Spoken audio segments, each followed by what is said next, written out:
Right, finally we've got this front axle all stripped down this week, and we did find the problem that we had from last week. All that play that was in the swivel housing. It turned out that this little offending article, which is a bearing, fits in the bottom of the swivel housing, is basically worn out. To get to that bearing itself and to get this swivel housing off, you just start from right at the front end, take the nut off that holds that drive flange onto your hub. You took that off. Remove the bearings. The bearings actually washed up and look really good. They've come out well. So there's going to be nothing wrong with them. We're going to reuse them. There's an inner and an outer. And on this particular model, they are different. The inner is slightly bigger than the outer. So they're going to be all right to reuse. That's the stub axle itself that the bearing sits on. And in turn, the hub fits on too. So that's got to be removed before we can actually get to that swivel housing. Inside that swivel housing, we've got this. This is the drive shaft for the front axle. And the reason they put that universal joint in there, for those that don't realise, is we can turn around a corner with the steering and still have our drive.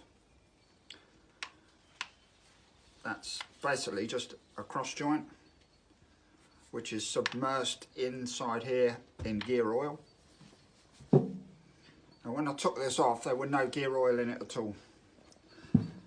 That's because this big seal here that fits on there had allowed all the oil to leak out, because that's all that's left of the retaining spring that sits inside the seal and keeps the pressure of the seal on that chrome. So we've got to replace that seal. In turn, we shall also replace this hub seal, and we'll replace that bearing. This bearing here that sits in this swivel pin housing, that's fine. That washed up, it's come up really good. And the drive shaft itself sits on there. Just keeps everything from falling out. The oil itself in the diff I drained out, and there were no bits of steel come out of it, no broken teeth come out of it. So I think with that, we're going to leave that diff head in there and just build all this side back up with new bearings and seals. That other side is going to get stripped down as well.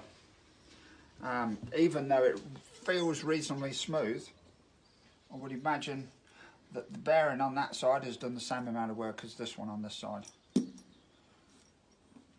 Even though it don't feel as if it's got any play in it. When the weight of the vehicle is sitting on that bearing, you can imagine it will be tight to steer.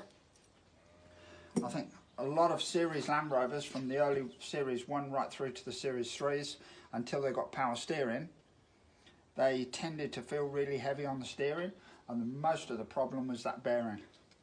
Even though it didn't feel too bad, when you jacked it up and took the weight off it, when the weight's on it, it become really hard to steer and tight. So we should work on this week. I shall be on to Mamaku 4-wheel drive on Monday, see if we can get some bearings sorted out, and the rest of the seals that I need. 1 or 2 seals I have got in stock, but not all of them. So until next week, well, next week we should have this all painted back together and in. So hopefully next Saturday's video or Sunday's video, we should be all good to go. Now if anybody out there thinks the cameraman has done a better job this time, give us a thumbs up. Camera we'll see you down. then.